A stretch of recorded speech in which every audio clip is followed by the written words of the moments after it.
Welcome, everybody. Thank you for joining us for the first of Riverkeeper's new webinar series. This one titled What's Next at Indian Point, which will be given by Victoria Leung and Richard Webster.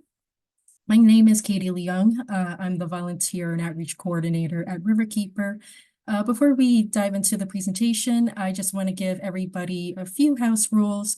So as you may notice, everybody is muted. Only the panelists can speak. We will also ask everybody to hold your questions to the end of the presentation, but by all means, feel free to put your questions in the Q&A box, which is in your panel bar. Should be a double bubble icon, speech bubble icon with Q&A at the bottom. There should also be an option for closed captioning. So if you do need that, you can just go click onto the three dots that says more at the very right of your panel bar. And you should be able to see the option for captions. And you should be able to see the English subtitles as we speak. And that is, and again, I did say this before we started recording, but this webinar will be is being recorded right now, and the link to the recording will be shared later this week, and it will be uploaded on YouTube. And I'll make sure everybody receives the recording. Okay, so I do want to move into just giving a very brief background on Riverkeeper. For those of you who do not know Riverkeeper too well, if this is your first time getting to know us, definitely welcome. For those of you who do know us, welcome back, and getting to know more about us. Our Riverkeeper's mission is to protect and restore the Hudson River from source to sea and safeguard drinking water supplies through advocacy rooted in community partnerships, science, and law. And there are a few methods on how we carry out our mission, including patrol boat, litigation, and policy and legislation. And in this particular webinar, you will hear more from the policy and legislation side of things as it pertains to the closure and decommissioning of the Indian Point power plant, which has been one of our longest running campaigns. And the presenters for tonight are Victoria Leung and Richard Webster. I'm just going to introduce Victoria very briefly. Victoria joined as a staff attorney in June 2019 after completing a fellowship at Penn Future, which is an environmental advocacy organization focused on Pennsylvania. She also earned her JD from the University of Michigan Law School in 2018. And during law school, she held clerkships with the U.S. Attorney's Office in the Environmental Enforcement section in Washington, D.C.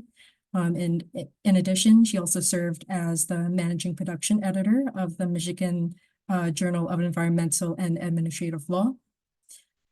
Richard Webster is an attorney with over 20 years of experience in environmental litigation, in addition to 10 years experience as an environmental consultant and expert.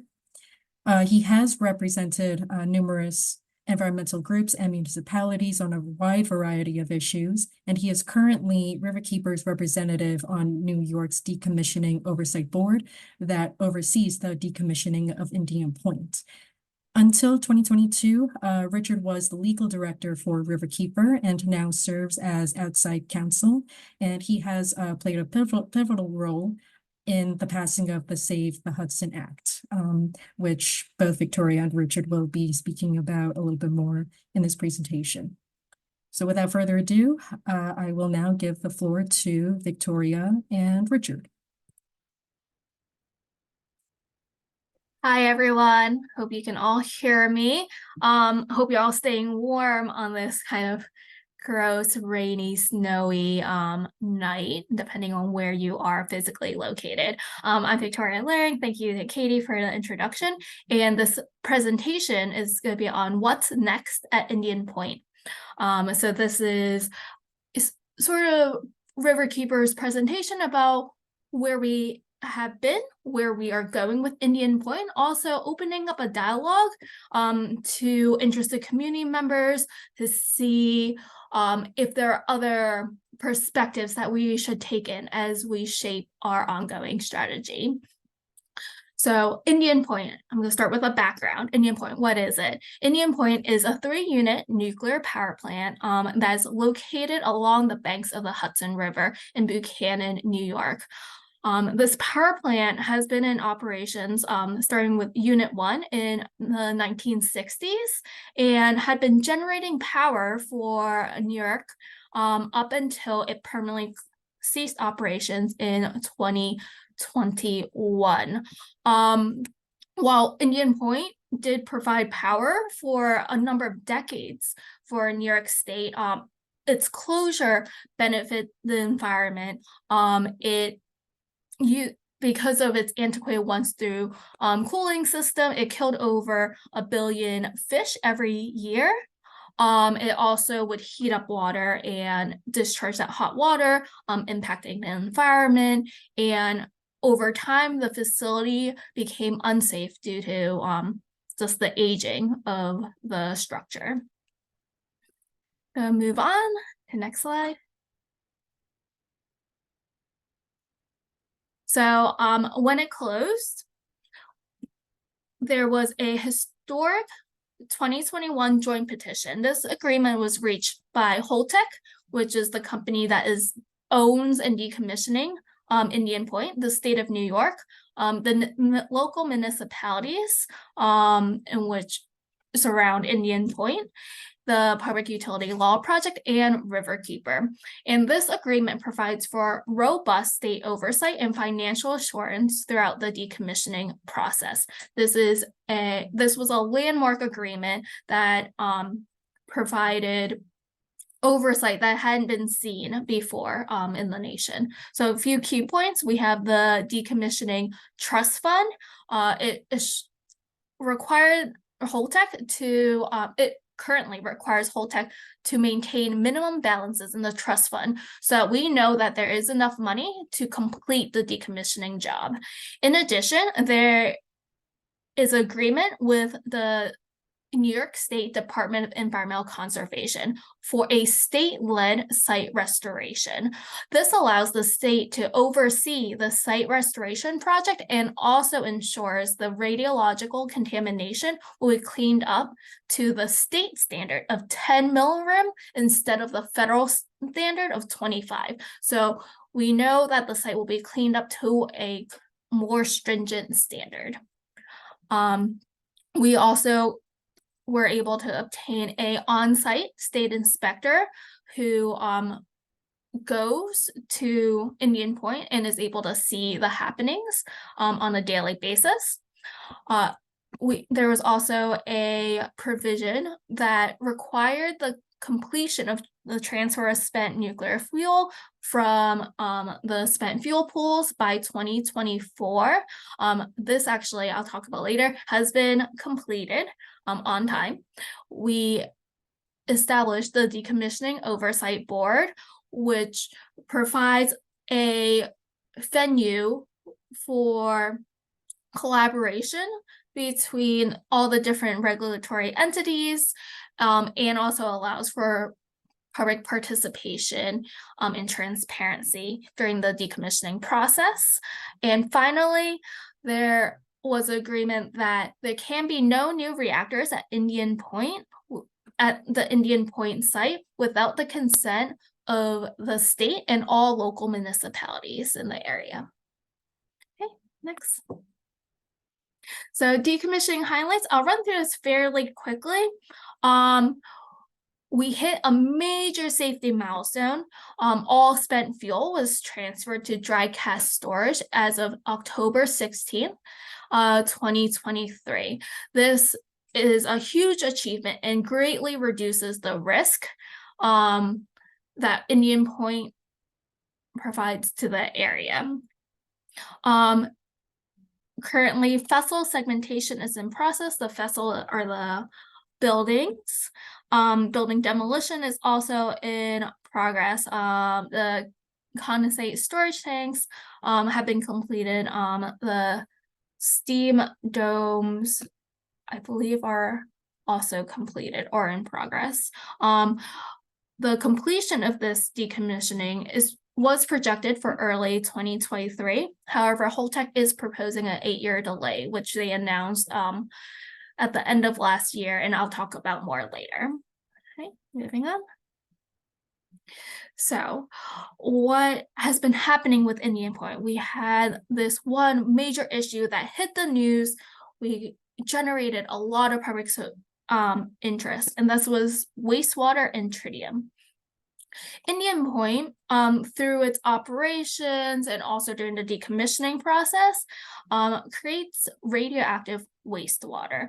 And approximately 1.5 million gallons of this radioactive wastewater is still on site.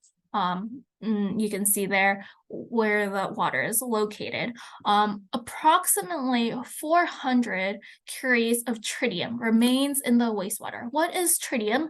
Tritium is radioactive hydrogen. It's beta radiation, and it's linked to an increased risk of cancer. The EPA maximum contaminant level goal for tritium, which is the ideal goal if technology and like economics allows for, is 0. This basically means there is no safe level of tritium. With any amount of tritium, there is some risk. In addition, removal of tritium from wastewater is not currently viable with available technology because tritium is this radioactive hydrogen. We know water is H2O. It's a hydrogen with 2 oxygens. Once water becomes tritiated, once tritium gets into water, it basically behaves like a water particle. So it's extremely difficult to filter out and remove. Okay, next.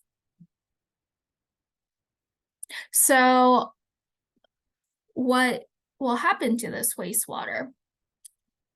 Holtec had proposed that they would dump the wastewater into the Hudson River to dispose of it, claiming that dilution in the Hudson basically would remove the risk of tritium and it wasn't a big deal. When the public heard about this, there was an uproar. As I mentioned before, there is no safe level of tritium. Any tritium there is some risk. So Riverkeeper, our partners and supporters, many community members in the area and across the state raised up, and they supported the Save the Hudson Act. And in response to the great public outcry, on August 18th, 2023, Governor Hochul signed the historic Save the Hudson Act. The act says it shall be unlawful to discharge any radiological substance into the Hudson River in connection with the decommissioning of a nuclear power plant. And it also provides for Attorney General enforcement of this law. So what does this mean? It makes the tritiated wastewater discharges from Indian Point illegal. It stops Holtec from discharging that 1.5 million gallons of radioactive wastewater into the Hudson River. All right.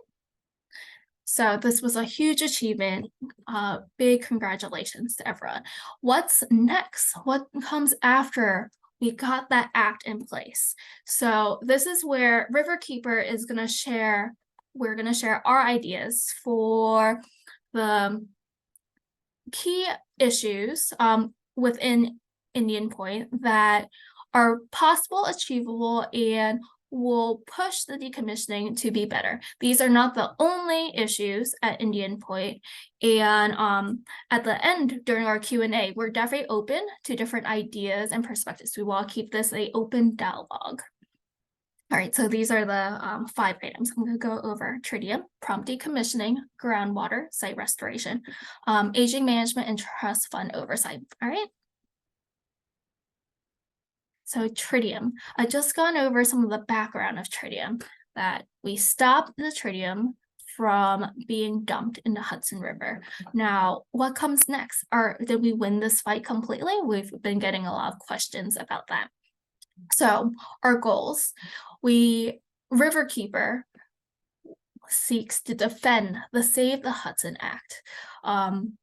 Holtec in the last decommissioning oversight board alluded to the possibility of challenging the law in court.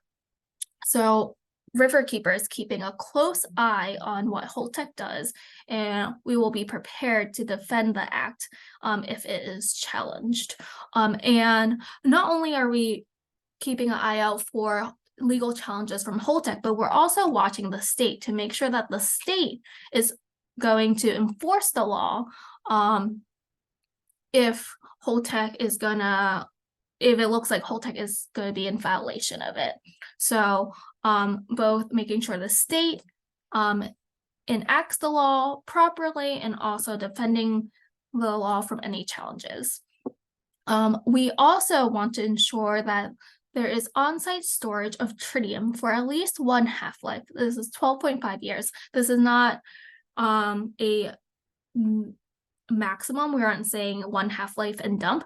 We simply want to ensure the tritium stays on the site. It's not discharged for that time while we figure out what to do with the wastewater. And that brings us to the third goal, determine an alternative wastewater disposal method.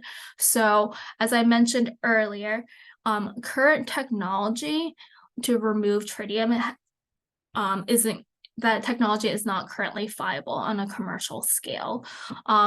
What would be ideal, what we hope is that while the tritium is being stored on site, that technology has time to evolve, and hopefully by the end of that one half-life, we'll have a technology where we can separate out the tritium and dispose of the tritium, and the water will be non-reactive and can be disposed of in a different way.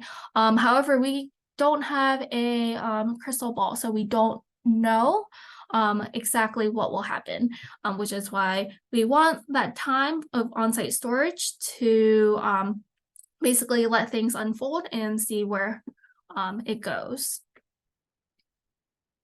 All right, next. And also prompt decommissioning. So for background, Holtec is, as I mentioned a few slides earlier, Holtec had recently proposed an 8-year delay of decommissioning. Holtec is using the Save the Hudson Act as an excuse for this delay. However, it's actually unjustifiable. As it became clear in the latest decommissioning oversight board meeting in December, our representative on the board, Richard Webster, who's also on this presentation, pressed Holtec about the different alternatives that they had looked at and considered. And it became clear that the delay is really because Holtec refuses to seriously consider possible solutions to tritium and also to their decommissioning schedule. They have not looked at on-site storage of tritium seriously at all, and have not really played with alternate decommissioning schedules.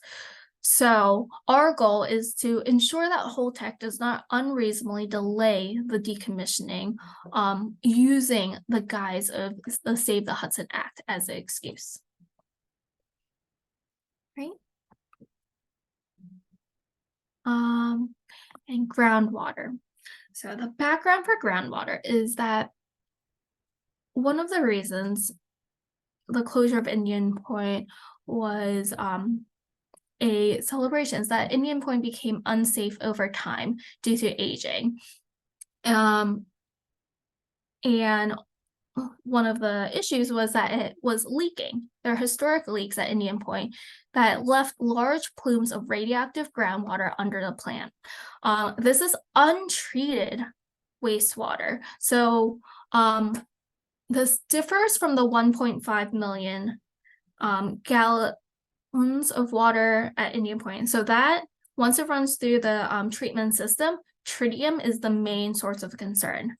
A lot of the other radioactive contaminants and non-radioactive contaminants will have been removed through their water treatment system. However, this groundwater, these plumes of radioactive water, were untreated, leaked out, so it contains many more contaminants, including strontium and tritium. You can see this is an older map of the plume. The green is this one is strontium. This is in the groundwater. You can see it heading towards the Hudson River. It's slowly leaching into the Hudson River. So our goal is to expedite the site restoration process and prevent additional radioactivity from entering the Hudson River. We think that this should be a priority of Holtec and the state and everyone to keep additional radioactivity from getting into the Hudson River. Right? Next slide, aging management. What is aging management? Aging management ensures that spent fuel is stored safely in structurally sound casks. Now that all the spent fuel has been moved from the spent fuel pools into these dry casks, ensuring their structural integrity is really the key part of reducing risk to the nearby communities. These casks ensure that the radiation in the spent fuel are contained and does not get into the environment, does not, and the community members, nearby people are not exposed to it. The NRC only requires inspection of the single most vulnerable cask every 5 years. So what does this mean? They basically identify a single cask out of all the casks that are on site. You can see the spent fuel pad right there on the bottom of that picture, and all those little round cylinders, those are the spent fuel casks. So they identify just one as the most vulnerable, and then they inspect that single one cask every 5 years. So none of the other casks are looked at, and we find that unacceptable. We know that these casks have a number of imperfections. At previous decommissioning oversight board meetings, under questioning, we know that when during manufacture or loading, these casks get scratches. And those scratches over time can become structural vulnerabilities. So our goal here is to figure out how to improve this inspection process to increase monitoring of spent fuel casks and figure out the best way of doing that.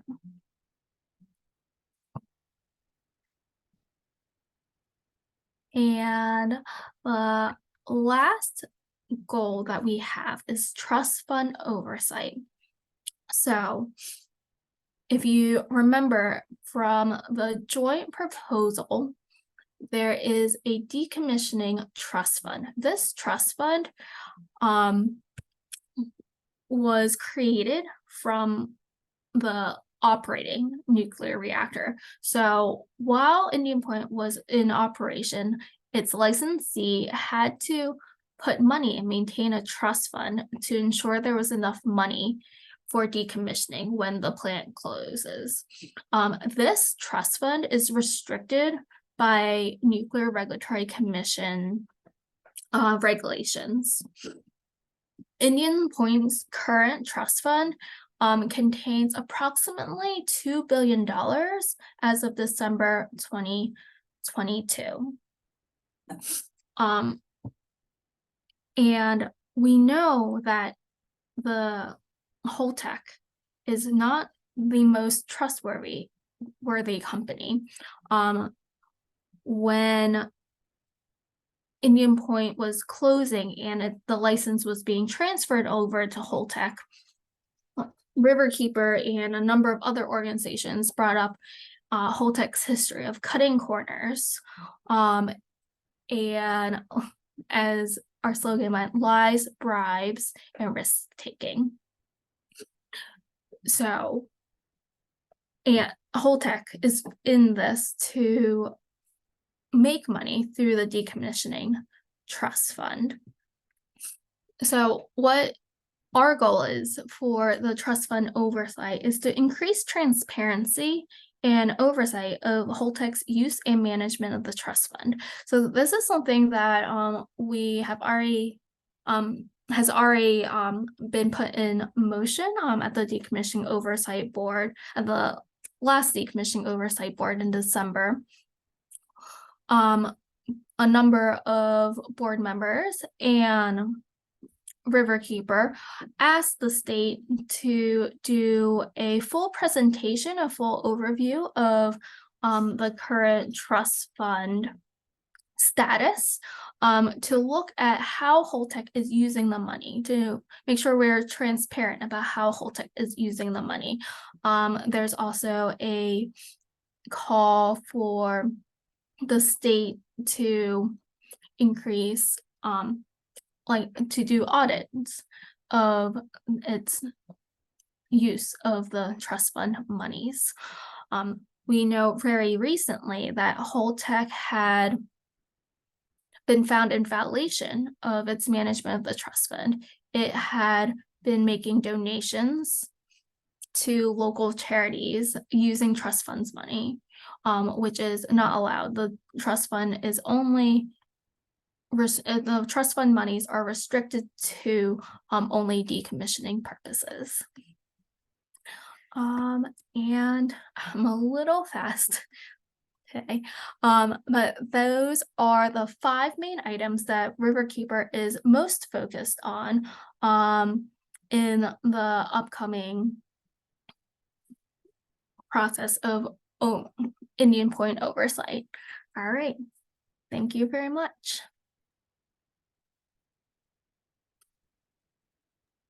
All right, thank you very much, Victoria. And just want to thank everybody for taking time out of their evening to join us for this webinar. Huge thank you to all of you again. If you want more information about Indian Point or any other parts of our work, you can always feel free to go to riverkeeper.org. And we also want to invite all of you to become members if you are not a member yet. Riverkeeper is a member-driven organization, and we really cannot do all the work that we do without your support or with member support. And in doing so, you would definitely help us to continue to safeguard drinking water for millions of people in the Hudson River watershed, and helping to restore natural habitats and many other things that are on our list, and especially like with many projects that are going to go on in 2024. So with that, thank you again, and we will now move into the Q&A, and I will now stop recording.